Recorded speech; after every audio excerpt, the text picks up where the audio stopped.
Look at that full moon. We had a full moon last night. It was beautiful in the garden. I get to catch the full moon setting and we're going to catch the sun rising. But this is my morning routine. I don't know if you can see it. There's a rabbit over there. He was waiting for me. We got birds sitting on the rock waiting for me because they know they're going to get their morning meal. I usually first lay out bread crusts or rotten meat for ravens. I've got a little, let's see, how does this work?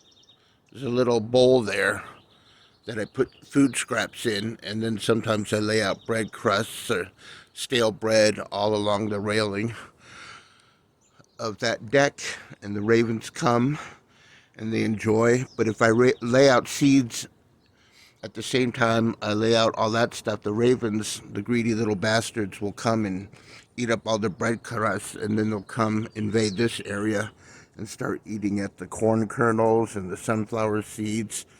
And, you know, the other animals don't really run away. You'll see them all feasting together. It's quite a sight to see, but I don't want them to steal anything from my cheapers who are already pecking at the remains of yesterday. But I'm going to go get them their stuff.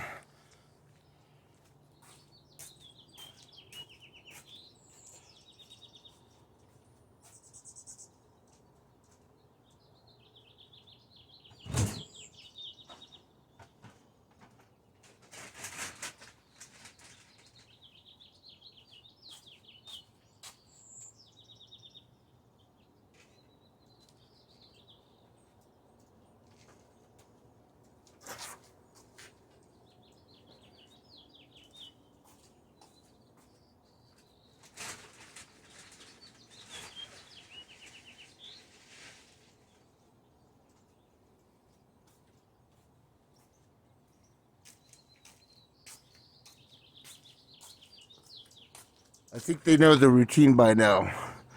They'll hear the bag rattling, and then I come out and I shake this bowl of seeds, and I go cheep, cheep, cheep, cheep, cheep, cheep.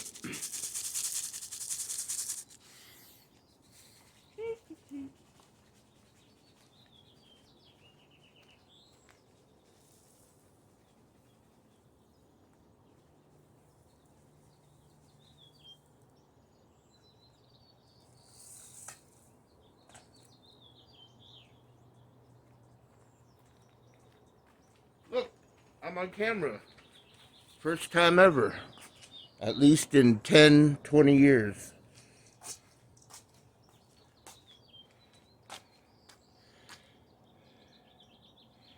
And now, with my super new selfie stick that's kind of wobbly, it's a tripod. It's got a swivel base. There's my beautiful fig tree that I talked about in my last video, my last porch project video. The one where I wasn't cursing and talking crudely about sexual exploits and how I wanted to kill my mother, all that stuff. This is where I'm going to put the seeds that I'm germinating. I got to get them. But let's watch the dawn come up. Look at this. The sun also rises. Okay, people who have been watching my channel know what I have here, but let's go through it.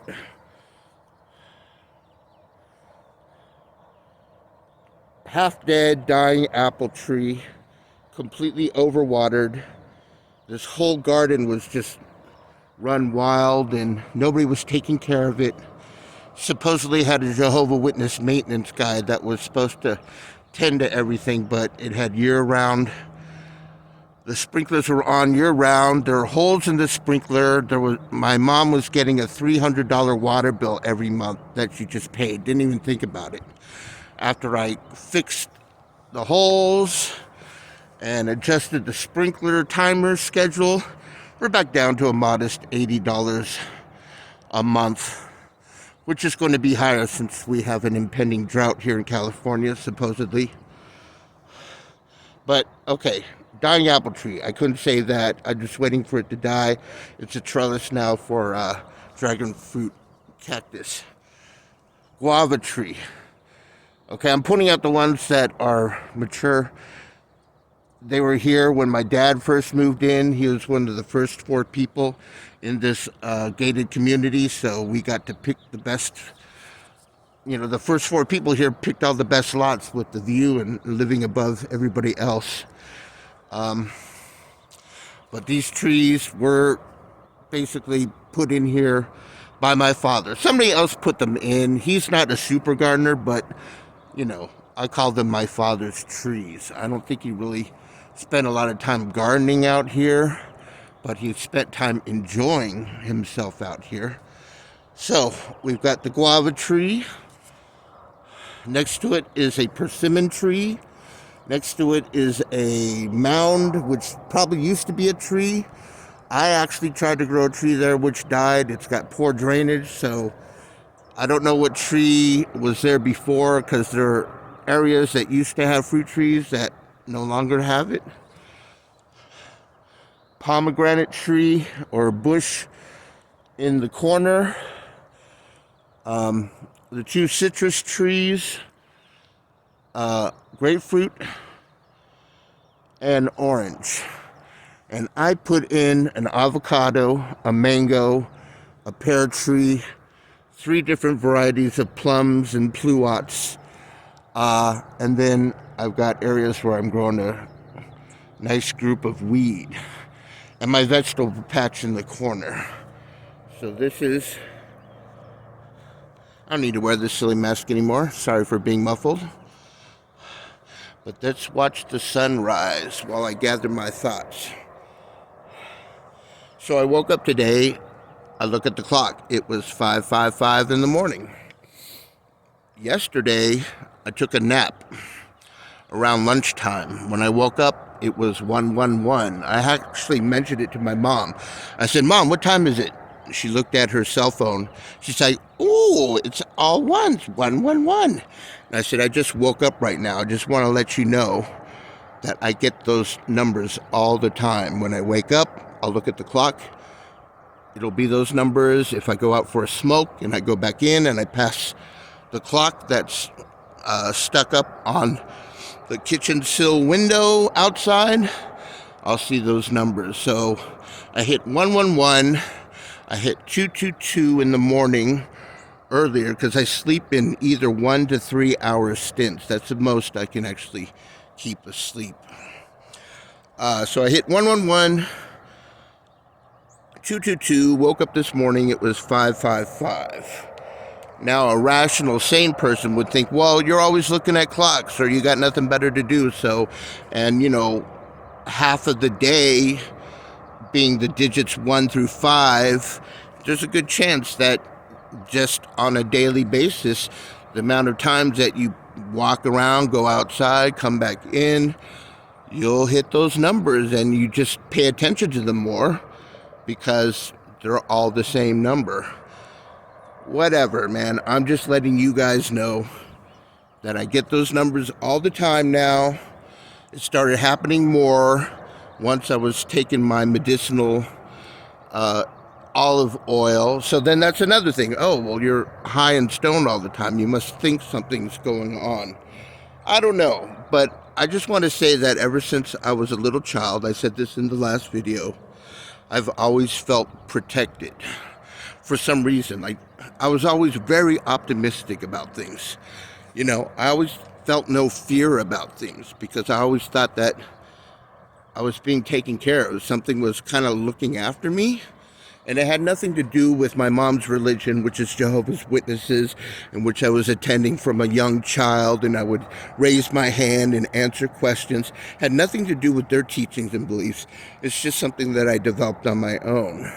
And then later on, when I actually tried psychedelics for the first time in college, my first year at UCLA, which were shrooms, and that's going to be another story. I need to find people to help me with my stories because I'm not a very good solo speaker. I went on a rant the last time, and I got sidetracked, and I get foul-mouthed, and that's kind of a condition of being a manic depressive. When you're on your manic stage, just words tumble out of my mouth, and I just get crude, and I'll just say whatever's comes out of my mouth, and sometimes a lot of it isn't quite that good. But I was excited about that last video because it did kind of say what I kind of wanted to say, even though I got sidetracked and I basically blasted that poor Beatrice. But I have all kinds of other stories that I would love to share. And you know what? I don't care if anybody doesn't care about it. If people look at my videos and they go, whatever. I actually got back on Twitter yesterday. I had deleted my account. They leave it there for 30 minutes. You can't even completely delete Twitter. You get a 30-day whatever. If you decide to come back before 30 days, all your old tweets pop back up and you're able to tweet again.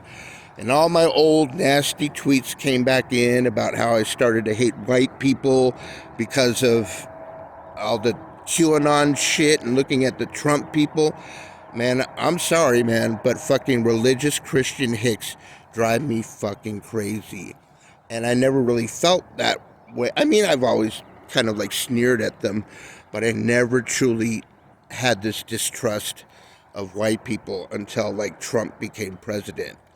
And I'm living now in one of the most Republican or conservative or whatever counties in San Diego.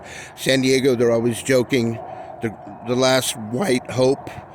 I finally saw a black dude in my area, and we kept frequenting the liquor stores because I like to buy cigarettes. And I would bump into him occasionally, and then finally I go, "Hey man, where the brothers at?" And he started laughing. And we waved at each other, and I haven't seen him in a while, but we would bump into each other at gas stations, at grocery stores, and we'd always say, "Hey, where the brothers at?" Because it's so damn white around here. Except, I mean, there's a lot of Hispanics as well. And then you see the occasional Asian, and there's no fucking good Chinese food around here. You got to go down to Kearny Mesa, Claremont Boulevard, all that kind of stuff.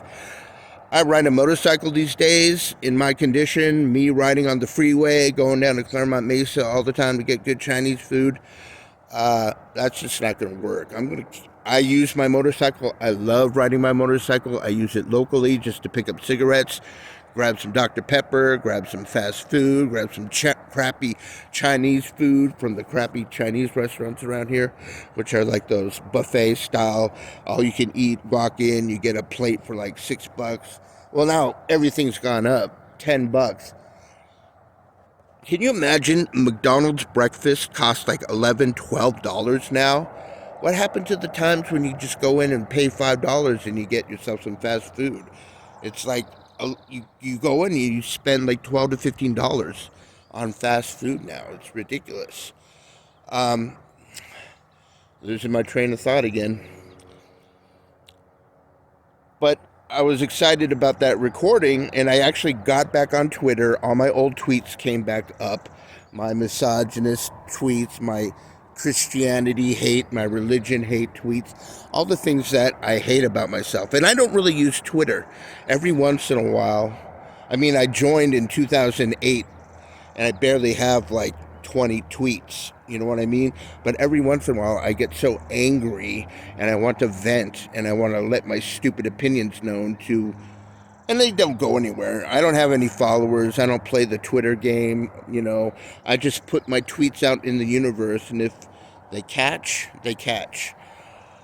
But in my last video, I talked about how social media was kind of like warped and shaped my personality over the years, from gaming, going on message boards, picking up women on the internet, warping my idea of women, making me more a misogynist because of all the, you know, negative experiences I had with women, and how I just basically would just pick up women and like fucked up sex chat rooms on IRC and just play out my twisted fantasies. It warps your sexuality, I mean, combined with pornography.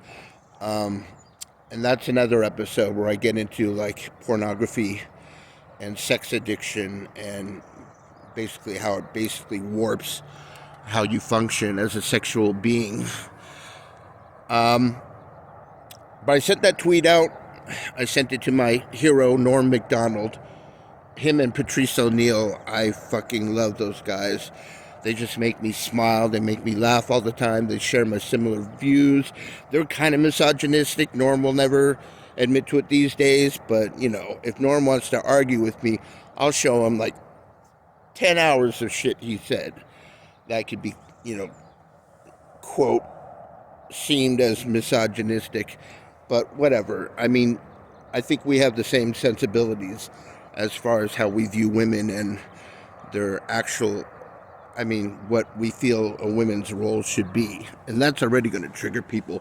Oh, yeah, you think they should be in the kitchen and fucking... No, I mean, some women are meant to be complimentary and kind of like housewives and nurturers and mothers. You know what I mean? And, you know, I say that I'm kind of a misogynist. I have misogynist views, but I truly had the most wonderful, all my wonderful memories and experiences are when I was with a woman. The right woman, you see it all the time. Guys are always thanking their wives. Oh, I couldn't have made it. I couldn't have done this. I couldn't have got this fucking Oscar. Man, I'm going to go on my rant about the fucking Oscars now. I mean, not now, but another time. But you always hear these people say, oh, I couldn't have done it without my woman. Yeah, if you find the right woman, I truly believe you cannot find real success unless you have that significant other that propels you to greatness. But if you find the wrong one, she can almost doom your entire lineage to, to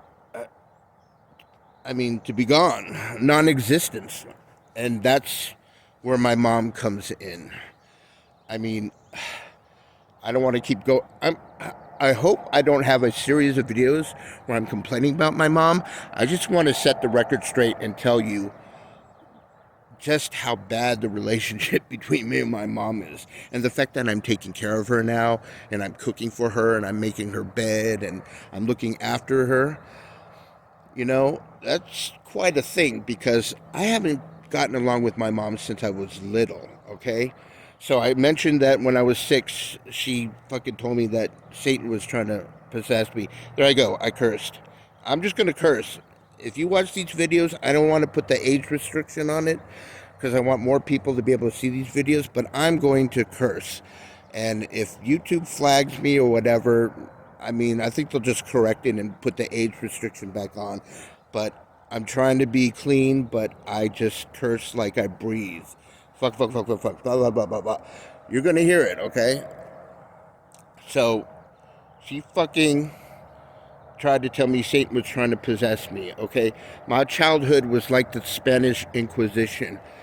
Anything that she deemed improper or unclean got thrown away, tossed out, okay? I made an Indian Kachina ceremonial doll with feathers made out of paper mache, brought it home. That was idolism, demonic, thrown away, okay? Later on, I had to hide my LPs, my concert t-shirts, my Aussie concert t-shirts. I always say that. Weed and Aussie saved me from Jehovah Witnesses. Not that I was going to be one, but they gave me a sense of rebellion, and I got to run out with my friends and sneak out to rock concerts and all that kind of stuff, and go out and smoke weed with my buddies. So that's me at 13, but all the while growing up. Darth Vader poster. I saw Star Wars in theater. My dad took me to see Star Wars when it came out, and the line was around the corner. I had a Darth Vader poster. That got tossed out. I had a St. Pauli girl poster. She let me keep up, but then she realized it was beer, and then she tossed it. She was like, oh, cute. Well, Zen's got a I'm not going to use my name. I mean, you guys will find out what my name is if you really wanted to, because you can look up my business. But it's going to be Zen, all right? Oh, she thought it was cute that I had a poster of a girl on the wall, like I had a crush. Nice, busty St. Pauli girl. That other she got tossed out because it was beer. Books, Lord of the Rings, science fiction, all the things I was interested in. I basically don't have anything to remember my childhood by, unless it was a fucking baseball or something, you know what I mean? Because she tossed everything out. I was just fucking terrorized. My die-cast metal robots, okay? Shogun warriors. My dad would go and sometimes find these robots in these Japanese shops. Like, he didn't go on many travels or trips, but I remember him bringing one back. I had a collection. I had a veritable army of die-cast metal warrior robots. You know how much they're worth these days? They got tossed out. So basically, I was terrorized as a child. And then I mentioned that my mom can't cook and she can't clean and she's messy, so we're all messy. We're all messy. My dad came from a peasant village where they didn't have anything to clean, so he never was a cleanup type of guy. And then my mom, they probably had servants when she was growing up. She never knew how to clean, so we're all fucking messy. So when she tells me to clean my room, at the ripe age I am of 51, yes, I'm a 51-year-old living with my fucking mother. I hate admitting it, but that's what it is. When she tells me to clean my fucking room, it drives me up the fucking wall. And after 3 years of that, combined with fucking Armageddon, she thinks Armageddon's going to happen at any time now. She's been saying that for like 20 years. Armageddon's going to happen. You know what I mean? And that also bugs me about her. She's like the most unchristian person I can think of. She thinks about money. She's always constantly worried. We're in a gated community. She wants to lock up the doors all the time. She puts a bar against the window so you can't open the window, these fucking sticks or whatever. When I first came home, everything was locked up. She had the alarm system, all that kind of shit. I'd go out for a smoke. I'd come back, the door's locked. Every time she finds a door open or open, or the screen door put in place, she'll fucking close the sliding door and lock it. It would drive me fucking crazy. It got to the point where I started fucking pounding on doors. Open the fucking door. Why the fuck are you doing this? All right, now I'm getting into ranting mode. But it's driving me crazy. I mean, if you're God's gifted special person, why are you fucking constantly afraid of everything? You know? Why are you going on and on about what this costs and what this costs? I told you in the last episode how she drove my mother to suicide. She drove my brother to suicide. Okay, I want to do an episode just on him, but a recap. He was brilliant. He did everything well. Valedictorian. I'm not going to go to all his accolades. Graduated from Harvard, working on his PhD, dual master's degree. If he was alive right now, he would have been he would have been working on the vaccine, basically. Brilliant. Absolute brilliant. Brilliant pianist, brilliant violinist, spoke German fluently, the best and the brightest of us all. But he had one of those beautiful mind situations where he cracked. He was working on his PhD and he completely cracked. So basically, he's back home now. He's convalescing and he's a paranoid schizophrenic, okay? And my mom was fucking trying to sign him up for like Section 8 housing and all this shit so she could save a buck. You know, he's in the trailer living somewhere. He's got his own place, okay? He was in a trailer living somewhere. But he started getting calls, related to all these things. My mom was signing him up. And he was like, don't do that anymore. He was completely paranoid for some reason about the government. You're talking about the guy that with the urine jars and fucking shuttered windows and shit like that. And she just kept on. She wanted to help, okay? The two phrases I want to say about my mom are ignorance is bliss because she's fucking happy and she's a fucking idiot and she's happy in her ignorance. Ignorance is bliss, and the road to hell is paved with good intentions. Okay? Because she always means to do the right thing. But she's a fucking idiot, and what she does ends up doing more harm than anything else. So she pushed him over the edge. He actually came back to this house, put a bag over his head in her bedroom. If that's not a sign, and she always like, and when I get really mad at her, I say, you know what? Your name is not mother. Your name is murder. I'm going to call you murder, not mother, because you're a fucking murderer. You fucking killed my older brother. And she goes, we're going to see him in heaven. Excuse me, I thought the Bible said that suicides don't go to heaven. But she just completely takes the Bible and uses it to suit whatever purpose she has. You know what I mean? How's the light coming on? I've been staring at my trees going in a zone. I don't want the sun to come up and blind everybody. It's starting to hit me. I don't have my shades. All right, so she killed off my brother. Okay, so basically, this is somebody that has disgusted me for my entire life. And then I had to live 3 years with her, being a complete depressive, just being shattered, that I just fucking tore down all of the relationships I built over the years with my business. So I completely destroyed my own business. I went hog crazy. I fucking went after the people I thought were fucking with me. I burned all my bridges. I'm not going to be going back up to LA and building VFX machines. The screenshot in my last video is me fucking being frustrated that I had to upload this video that took took a huge amount of time to process, because I have a 10-year-old supercomputer that was once top of the line. I built custom gaming and VFX computers. Every year I would sell my computer to one of my clients. I'd give them a great deal on it. They just had to pay for parts for my new computer, and they get a complete computer that was only 1 year old, used by me, parts picked out by me, taken care of by me. And then I'd get the money and I'd build a new computer. So I'd have a new computer every year. Now I have a computer that's 7 years old. I haven't cleaned the dust off the fans. It's roaring loud now. In the morning, if I know I need to use the computer or I'm going to use the computer, I go in and I wiggle the mouse to wake it up, because it takes 10 minutes to wake up out of sleep. And I don't feel like fixing it. I don't feel like upgrading it. So that's that screenshot. And I'm on basic DSL. So trying to upload a 40-minute, 20-minute video to YouTube, it just drives me crazy. The sun is coming up. You know what? I'm going to stop here. I just want to say that my mom drives me crazy, okay? But I'm trying to live with her, and I'm doing it because my father loved her. I'm going to inherit this house. I didn't do anything to get this house. I burned out my business.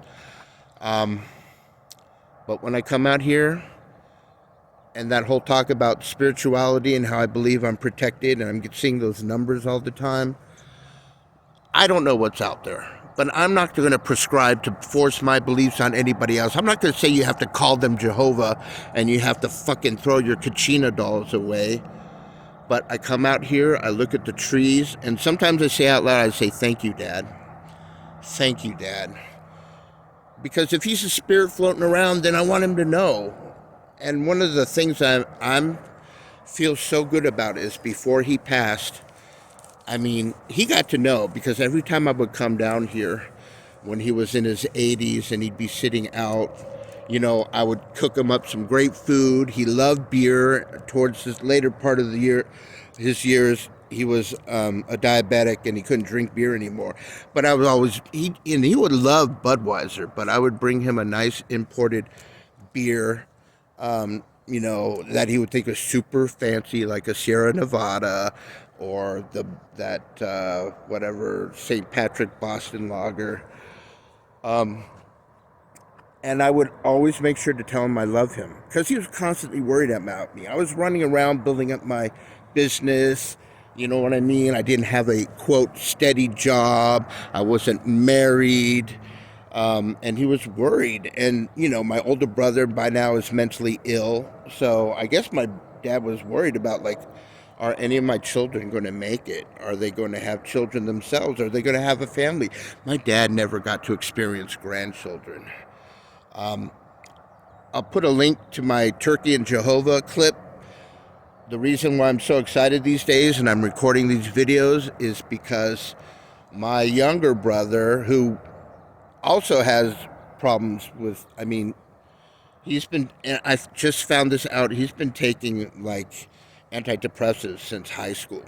So we're all fucked in this family. I've just been running around being manic, bipolar, and you know, whatever, ignoring it all my entire life. When my brother got sick, I didn't quite understand it that well. Now that he's gone, it's such a loss.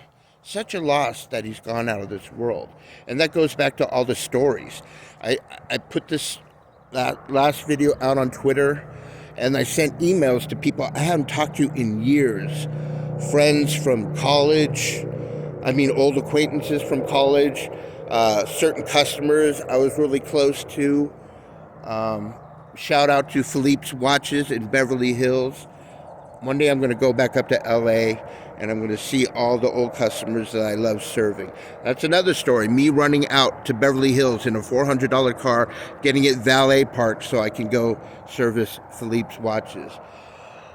But I'm hardly getting any responses back. You know, emails may be wrong, phone numbers may be wrong, and I want to share the stories that I have, but that's the thing about suicide. I mean, to a narcissist, when somebody else dies, it's like a part of you dies. People that you shared experiences with, fond experiences and memories, and when they're dead, when they commit suicide, they take that away from you. They take that part away from you. And over the years, I've found people that have committed suicide and died, and maybe I'll do a story on their own. Maybe I'll do a story of my dear friend Psalm. There are clues to everything. If you look at my other channel, there's a song. It's from Vampiro Lesbos. My friend Psalm, she committed suicide, and I could have been there to help, but she fucking turned her back on me. And that's when I go back to my misogyny again. Women have the ability just to turn their back on somebody. If they feel that you aren't really part of their life anymore or worth anything, they can just turn their back on you and it doesn't even faze them at all. It's like some kind of survival technique. Women are out there looking for what best suits them, what best fits their life. And at one point, if they think that's you, then everything is great, you know. But when they decide to turn their back on you, they'll just shut the door and never look back. And it's so sad. And I'm going to stop this now because I got to get my little seedlings out, put them out over here, and start watering everything. It's going to be 85 degrees today. And I've got my in-ground banana kush, which is covered over with some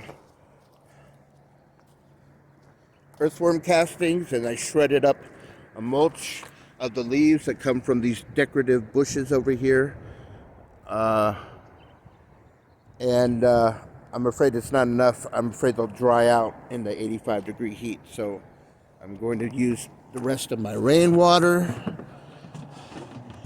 and start giving water to all the trees that need it, because it's going to be a nice, warm, beautiful, sunny day. Good morning, folks. Hope you're all doing well.